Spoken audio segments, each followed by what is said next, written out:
Hey everyone, welcome back for another deep dive. Today, we're looking at something a little different. We're going to try to find the connections between animal rights and your sneakers. Okay. Not talking about leather or anything like that. Right. But we're actually looking at two different podcast episodes that someone sent us. Interesting. One was a pretty heated debate about animal rights, and then the other one was a vocabulary lesson about different types of shoes.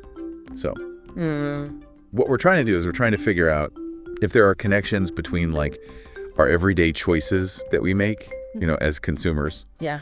And the impact that it has on, the planet. It's fascinating how these topics actually, they do intersect, Yeah.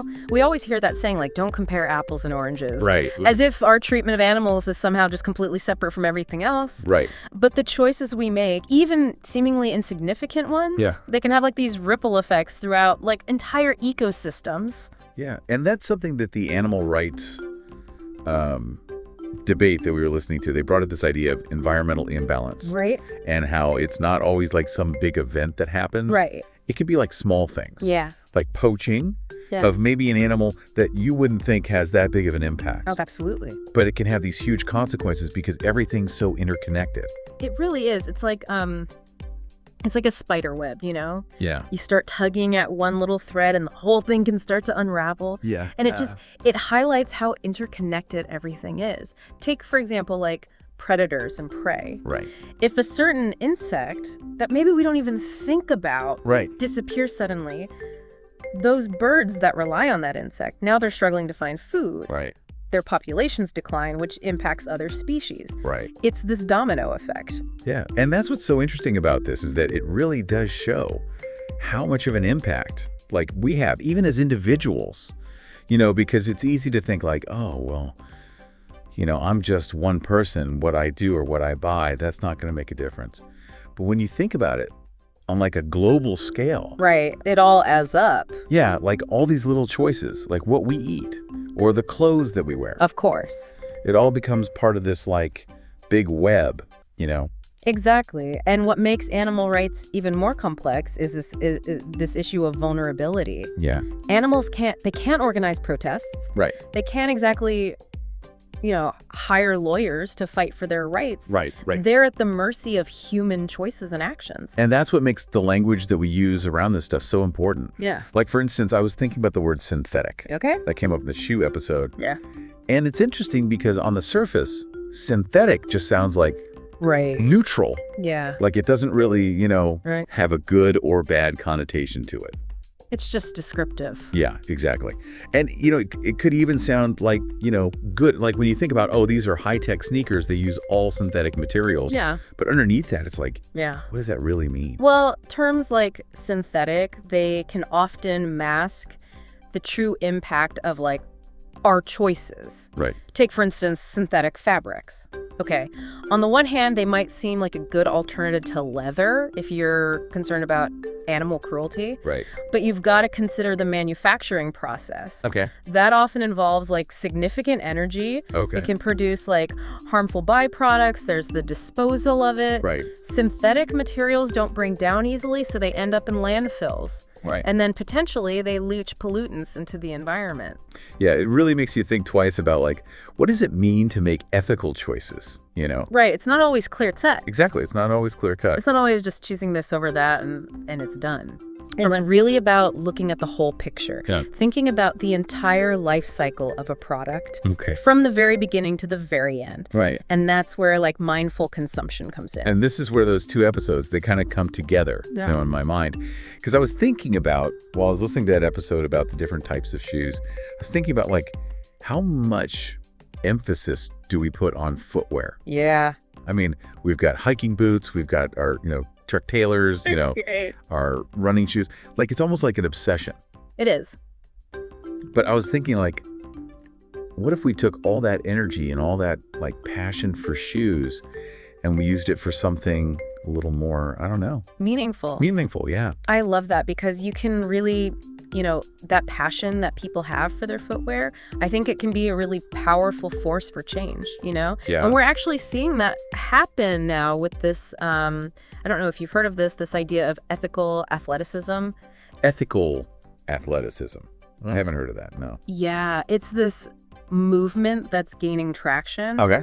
A lot of athletes, they're really passionate about sustainability. Right. And so they're starting to really scrutinize the brands that they work with, you know? Yeah. They want to know about the materials that are being used. Oh, interesting. The manufacturing processes. Yeah. What's the environmental impact? Yeah. You know, even down to the labor practices. Right. Because, you know, if you're going to run a marathon. Right. To raise awareness, let's say, about ocean conservation. Right. It doesn't really make sense to wear shoes that are contributing to ocean pollution. Right. It's like a disconnect. Exactly. Like wearing a Save the Rainforest t-shirt that was made in a sweatshop or something. Exactly. Yeah.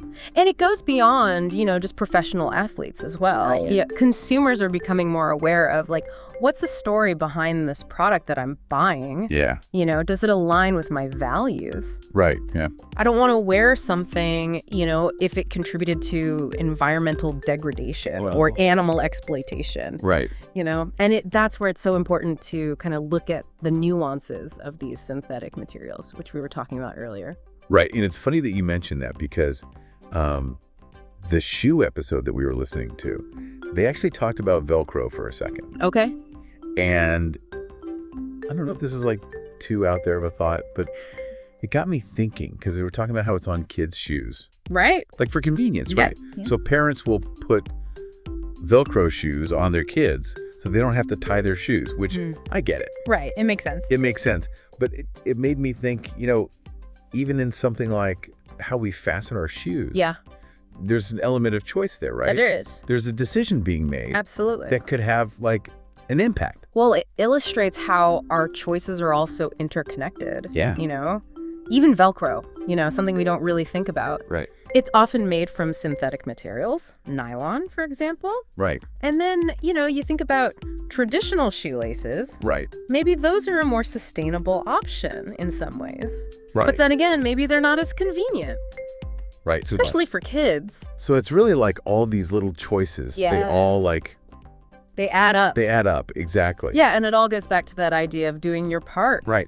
Like, right. What if we thought about it as not just recycling right. or, you know, using your reusable grocery bags. Right. But what if it was also becoming a more informed consumer? Right. Really, like, looking at the products that you're buying and doing the research. Right. Like being like a detective almost. Yeah. Like, okay, what is this made out of? Exactly. How was it made? Yeah. Where did it come from? And it doesn't have to be overwhelming. Right. It's not about feeling guilty for every little purchase that you make. Right. It's about kind of arming yourself with information. And then you start to see those connections. Yeah. And then it's hard to kind of unsee it. It's like you've opened up this whole world that was there, but you just weren't aware of it. Exactly. Yeah. And the more aware we are, then, you know, right. our actions can start to align with our values a little bit better. Right. And it's not about being perfect. Yeah. It's about, you know, just being, like you said, aware and just... And taking those small steps, yeah. Taking those small steps. Making those better choices. Exactly, yeah. So it really is interesting to think about, you know, even just our shoes, you know. Like we were saying in the beginning, how there's so much, you know... Passion around shoes. Yeah. And maybe that's a good thing. It can be. You know? It's just about channeling that energy. Exactly. In a positive direction. Yeah, it's not just about the way that they look. Right. Like... There's a bigger story there. It's a whole, yeah, exactly. Yeah. Well, thank you so much for... Yeah, thanks for having me. Yeah, this has been really interesting to like really think about this. I feel like, I don't know, I've learned a lot. Yeah. And I'm going to look at my shoes a little differently. Yeah. So, and for everyone listening, thank you, as always. Yeah, thanks for listening, everybody. For joining us on another deep dive, and until next time.